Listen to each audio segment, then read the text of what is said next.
प्रायः लोग कहते हैं परिस्थितियां आदमी को लाचार बना देती हैं। परिस्थितियों के आगे मनुष्य का बस नहीं चलता। लेकिन इस धारणा को कई लोग गलत साबित करते हुए आगे बढ़ जाते हैं। आइए उनमें से एक विशिष्ट व्यक्ति को याद करते हैं जिन्होंने परिस्थितियों को परेशानी नहीं माना बल्कि चुनौती मान करके उससे आगे बढ़ते गए। इस व्यक्ति का जन्म, इस महापुरुष का जन्म रामेश्वरम में 1931 में हुआ था, एक सामान्य मुस्लिम परिवार में। अपनी 10 साल से कम उम्र में भी पढ़ाई के साथ साथ उनको अखबार भी बेचना पड़ता था अपने घर का खर्चा चलाने के लिए। और वही व्यक्ति आगे बढ़ करके भारत का मिसाइल मैन और भारत के 11वें राष्ट्रपति भी बनते हैं। अब आप समझ चुके होंगे मैं किसके बारे में बात कर रहा हूँ। भारत के 11वें राष्ट्रपति स्वर्गीय डॉक्टर APJ अब्दुल कलाम जी के बारे में। अभी हाल में ही उनका जन्मदिन मनाया गया 15 अक्टूबर को। 15 अक्टूबर को संयुक्त राष्ट्र ने उनके जन्मदिन को विश्व विद्यार्थी दिवस के रूप में मनाने का संकल्प लिया था और उसी के रूप में उनका जन्मदिन मनाया जाता है। दोस्तों, इनका परिवार एक सामान्य परिवार था। उसके बावजूद भी उन्होंने कभी पढ़ाई से कभी मुंह नहीं मोड़ा। पढ़ाई में इतनी लगन रखते थे और उस लगन के कारण ही उन्होंने मद्रास इंस्टीट्यूट ऑफ टेक्नोलॉजी से अपना ग्रेजुएशन कंप्लीट किया और उसके बाद भारत में DRDO और उसके बाद इसरो में काम करने लगे। वो भारतीय नाभिकीय ऊर्जा के जनक भी माने जाते हैं। पोखरण में जो नाभिकीय विस्फोट किया गया वो उनकी देखरेख के में हुआ। उनको अंतर्राष्ट्रीय और राष्ट्रीय कई तरह के पुरस्कारों से नवाजा गया। 10 से ऊपर उनको पुरस्कार मिले। भारत रत्न उनको 1997 में और वीर सावरकर पुरस्कार उनको 1998 में प्राप्त हुआ। वो भारत के राष्ट्रपति 2002 से 2007 के बीच रहे। इनके बारे में कुछ घटनाएं विशेष मुझे ध्यान आती हैं जो मैं आपके साथ शेयर करना चाहूँगा। एक बार की बात है, जैसे ही राष्ट्रपति बने इनको केरल से आमंत्रण दिया गया राजभवन में। जब वहाँ राजभवन में पहुँचते हैं, इनके पास अधिकार था कि किसी भी 2 सम्माननीय अतिथियों को बुला सकते हैं।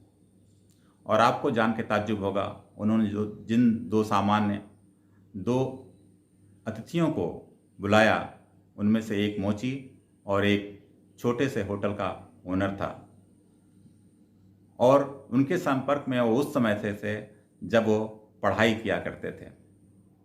और इसी तरह एक घटना और संज्ञान में आती है, जब IIT वाराणसी में उनको दीक्षांत समारोह के लिए मुख्य अतिथि के रूप में बुलाया गया।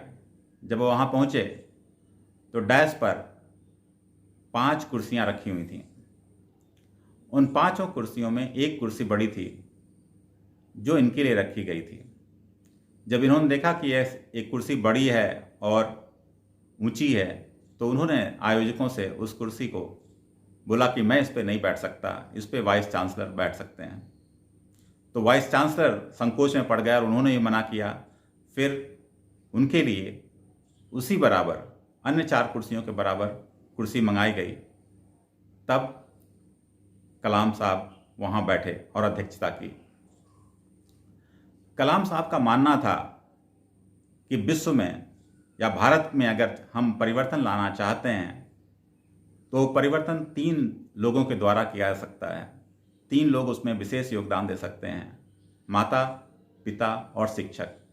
और इसीलिए जब किसी सभा में उनसे पूछा गया कि आप किस तरह जाने जाना चाहते हैं, मिसाइल मैन की तरह, भारत के राष्ट्रपति की तरह या एक शिक्षक की तरह, तो उन्होंने बोला मुझे हमेशा शिक्षक की तरह याद किया जाए, यह मैं हमेशा पसंद करूँगा।